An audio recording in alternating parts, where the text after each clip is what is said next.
বাংলাদেশের আজকে অনুযায়ী জিডিপি হচ্ছে $450 বিলিয়ন।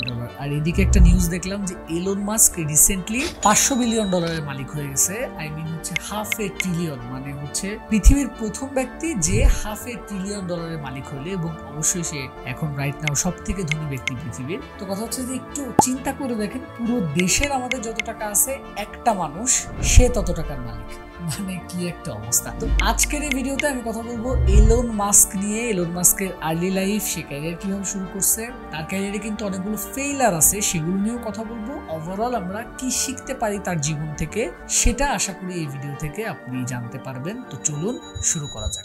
এলন মাস্কের পুরো নাম হচ্ছে এলন রিভ মাস্ক, তার বাবার নাম হচ্ছে আপনার এরল মাস্ক। একটা মিথ আছে, সেটা হচ্ছে যে অনেকে মনে করে যে এলন মাস্ক খুবই গরিব ফ্যামিলি থেকে উঠে আসছে, সামথিং লাইক দ্যাট, মানে তার লাইফ খুব কঠিন ছিল। বাট বিষয়টা কিন্তু মোটেও এরকম ছিল না। ওর বাবা একটা ইন্টারভিউতে বলছে যে এলন মাস্ক ছোটবেলায় বেসিক্যালি রোলস রয়েসে করে, ওই টাইমে মানে একদম ছোটবেলা থেকে রোলস রয়েসে করে সে হচ্ছে স্কুলে যাইতো সামথিং। তো বিষয়টা কিন্তু এমন না যে সে ফার্স্ট জেনারেশন বড়লোক ছিল, বাট হ্যাঁ এখন সে অন্য লেভেলে উঠে গেছে। এলন মাস্কের জন্ম কিন্তু দক্ষিণ আফ্রিকাতে, এরপরে সে কানাডায় শিফট হয় তার পড়াশোনার জন্য, এবং ফাইনালি সে হচ্ছে মানে ইউএসএ তে আসে হচ্ছে 1995 এর দিকে। সে আমেরিকাতে এসে ইউনিভার্সিটি অফ পেনসিলভেনিয়াতে সে তার হচ্ছে পড়াশোনা শুরু করে। মজার ব্যাপার হচ্ছে ছোটবেলা থেকেই সে হচ্ছে কোডিং এর প্রতি বেশ আগ্রহী ছিল, এবং হচ্ছে ইঞ্জিনিয়ারিং তাকে অনেক বেশি টানতো। এবং এটাও জানা যায় যে ছোটবেলায় সে আসলে স্কুলে অনেক বেশি বুলিং এর শিকার হয়, মানে বেশ টাফ একটা চাইল্ডহুড ছিল এই রিলেটেড দিক দিয়ে। মানে বিদেশে যেটা অনেক বেশি কমন, মানুষজন অনেক বেশি বুলি করে যারা একটু অন্য টাইপের হয় আর কি। তো যাই হোক, ব্যাক টু 1995। তো সে হচ্ছে আমেরিকাতে পড়াশোনাতে ভর্তি হলো। মজার ব্যাপার হচ্ছে মাত্র 3 দিন পরেই সে কিন্তু তার পড়াশোনা কুইট করে। সে চিন্তা করে যে না, এত পড়াশোনা করে কোনো লাভ নাই। 1995 সালে, তখন ওই টাইমে ইন্টারনেট বুম হচ্ছিল, .com বুম যেটা বলে, মানে বেশ ইন্টারনেট তখন একটা নতুন জিনিস ছিল পৃথিবীতে। তো কথা হচ্ছে যে সেই অপরচুনিটিটা সে নিতে চায় যে না, এই টাইমে আমাকে পড়াশোনার মতো গতানুগতিক জিনিস না করে আমাকে এই অপরচুনিটিটা নিতে হবে। এখানে আরেকটু জানায় রাখি, এলন মাস্কের বর্তমানে বেশ অনেকগুলো ছেলে মেয়ে, সে কিন্তু তার ছেলে মেয়েদেরকে রেগুলার স্কুলিং এ দিচ্ছে না, বা রেগুলার যে গতানুগতিক পড়াশোনা সেই পড়াশোনা কিন্তু দিচ্ছে না। সে কিন্তু তাদেরকে সেলফ লার্ন করাচ্ছে, বা আমি যেটা শুনছিলাম যে তারা মানে বাড়িতেই আর কি শিখাচ্ছে ছেলে মেয়েদেরকে বিভিন্ন জিনিসপত্র। তো যাই হোক, এলন মাস্কের একদম ক্যারিয়ারের শুরুতে মানে তার শুরুটা হয়েছিল একটা সফটওয়্যার কোম্পানি দিয়ে, যেটার নাম হচ্ছে জিপ2 কর্পোরেশন, যেটা সে প্রথম এটাই তার বেশ সাকসেসফুল ছিল, বেশ একটা বড় দামে সে সেটা বেচে দিতে সক্ষম হয়। এর পরবর্তীতে তার মেইন সাকসেস যেটা আসে সেটা হচ্ছে যে পেপাল থেকে। অনেকেই আমরা হয়তো পেপালের নাম জানি, যেটা আগে ছিল হচ্ছে x.com, মানে এখন আবার দেখবেন যে টুইটারকে সে এক্স বানাই দিছে, পরবর্তীতে তার কোম্পানির নামটা সে আবার করছে। তো যাই হোক, পেপাল কিন্তু তার একটা ইনোভেশন ছিল, বা সেই টাইমে কিন্তু অনেকেই এই জিনিসটাকে মনে করছিল কি যে টাকা আবার মানে অনলাইনে কে পাঠায়, এই জিনিসটা মানে ওই টাইমের কথা চিন্তা করে দেখেন। ওই টাইমে আসলে মানুষজন তো কারেন্সি মানে পেপার কারেন্সিটাই মেইন ছিল, তো টাকা অনলাইনে যে পাঠাবে এই টাইমে মানুষজন ভাবতে পারেনি। বাট সে কিন্তু এই টাইপের একটা দূরদর্শী মানুষ ছিল।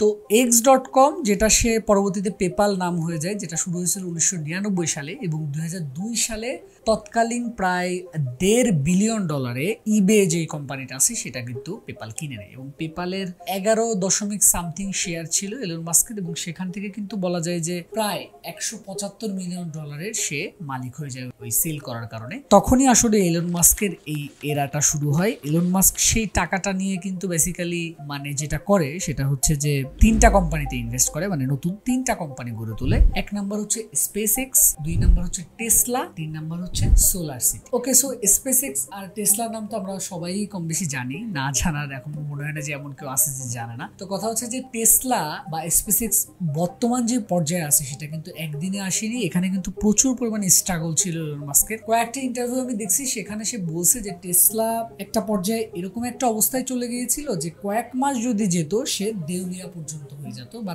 স্টিল সে কিন্তু হার মানেনি। এছাড়া SpaceX এর কথা যদি বলি, প্রথম দিককার যতগুলো রকেট উত্থাপন করছে পরপর 3 বার না 4 বার জানি, তার প্রত্যেকটা রকেট যেই ছাড়ছে প্রত্যেকটা রকেটই কিন্তু ফেল ছিল, মানে প্রত্যেকটা রকেটই কিন্তু ধ্বংস হয়ে গেছিল। কিন্তু মজার ব্যাপার হচ্ছে যে সে কিন্তু হার মানেনি, এবং অবশেষে চতুর্থ যেই রকেটটা SpaceX থেকে উত্তোলন করা হয় সেই রকেটটাই কিন্তু সাকসেস এনে দিয়েছিল। পরবর্তীতে SpaceX মাস্কের নাসার সাথে একটা চুক্তি হয়, যে চুক্তির কারণে কোম্পানিটা এখন বেশ একটা বড় পর্যায়ে আছে। এরপর আমি যদি টেসলার কথা বলি, টেসলাও কিন্তু যেটা বলতেছিলাম যে অনেক অনেক চ্যালেঞ্জের মুখোমুখি হয়, বাট বর্তমানে কিন্তু আমরা জানি যে Tesla is one of the biggest electric car manufacturer আর কি, অনেক বেশ ভালো করতেছে। তো মজার ব্যাপার হচ্ছে আমরা কিন্তু দেখলাম যে এলন মাস্কেরও যে সাকসেস সেটা কিন্তু এত সহজ ছিল না। বহু ইন্টারভিউ আমি এলন মাস্কের দেখছি, প্রচুর পরিমাণে স্ট্রাগল আছে, যেটা বললাম কয়েকবার সে দেউলিয়া হতে হতে হতে হতে আবার ঠিক হয়েছে, এবং যেটা সে কিন্তু লাইফে ঝুঁকি নিছে। এক নাম্বার ঝুঁকি হচ্ছে সে পড়াশোনা ছেড়ে দিছে। সে তখন চিন্তা করছে যে না, পড়াশোনা না করে আমাকে বিজনেস করতে হবে, কারণ সেই টাইমে .com বুমটা হচ্ছিল। বর্তমানের সাথে যদি একটু মিলাই বলি, আগে যেরকম .com বুম হয়েছে, বর্তমানে কিন্তু একটা এআই বুম হচ্ছে। এই টাইমে যারা এআই এর সাথে নিজেকে রাখতেছে তারা কিন্তু ফিউচারে সাকসেস দেবে। তো 2 নাম্বার যেটা বলতেছিলাম, সে কিন্তু ভিশনারি ছিল। 3 নাম্বার হচ্ছে তার স্পেসএক্স 3 বার ব্যর্থ হওয়ার পরেও কিন্তু সে হাল ছাড়েনি, 4 বারের 12 দিয়ে কিন্তু সে সফলতা পাইছে। আচ্ছা, এলন মাস্কের ওয়ার্ক লাইফ নিয়ে যদি কথা বলি, এলন মাস্ক এমনি তো এই পর্যায়ে যায়নি। মানে অনেকে বলে যে সে কাইন্ড অফ একটা এলিয়ন মতো, মানে হচ্ছে ইনসেন লেভেলের কাজ করে। ইভেন এটা ওর ইন্টারভিউতে বলছে ও কোনো প্রকার সোশ্যাল ডিনার বা লাঞ্চ টাইপের কিছু করে না।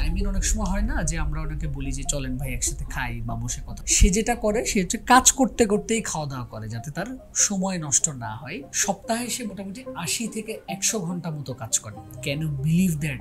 আমি যখন এটা দেখছিলাম, মানে কি পরিমাণে কাজ করে একটা মানুষ। ইভেন অফিসেই সে ঘুম দেয়, ঘুমের জন্য অনেক সময় দেখা গেল বাড়িতেও পর্যন্ত যায় না, এই লেভেলের ডেডিকেশন। তো আমি মাঝে মাঝে চিন্তা করি যে এত টাকা পয়সা কামানোর পরেও আসলে এই অবস্থা। তো চিন্তা করে দেখেন যে আমরা অনেক সময় অল্প কিছু পেলেই আসলে হ্যাপি হয়ে যায়, বা অল্প কিছু একটু অ্যাচিভ করলেই আর কাজ করতে চায় না। তো ডিফারেন্সটা একটু বোঝার চেষ্টা করেন, কতটা ডিফারেন্স একজন ওই লেভেলের মানুষের সাথে একজন সাধারণ লেভেলের মানুষের, এত কিছু পাওয়ার পরেও এত পরিশ্রম। তো যাই হোক, এরপরে আসতেছে তার ভিশন নিয়ে। তার ভিশনটা বেসিক্যালি হচ্ছে সে বিলিভ করে যে মানুষের শুধুমাত্র পৃথিবীতেই থাকা উচিত নয়, এবং এটাই তার মিশন। সে চায় যে মানুষ, সে বেঁচে থাকতেই যেন মানুষ মঙ্গল গ্রহ বা অন্য কোনো গ্রহে যেয়ে বসবাস শুরু করতে পারে। কারণ সে বিশ্বাস করে যে পৃথিবী একদিন ধ্বংস হয়ে যাবে, বা পৃথিবীর উপর অনেক বেশি চাপ আসতেছে, এবং মানুষের এই লেভেলে যাওয়া উচিত যে হচ্ছে মানুষ অন্য গ্রহতে যেও যেন বসবাস শুরু করে। এলন মাস্ক ইভেন কিন্তু এলিয়নেও বিশ্বাস করে যে হ্যাঁ, পৃথিবীর বাইরেও অন্য কোনো পৃথিবী থাকতে পারে যেখানে কোনো জীবন আছে। এই হচ্ছে ব্যাপার। তো ওভারঅল এই ছিল এলন মাস্ক নিয়ে মজার কিছু তথ্য, তার আর্লি লাইফ এবং তার স্ট্রাগল এবং তার সাকসেস।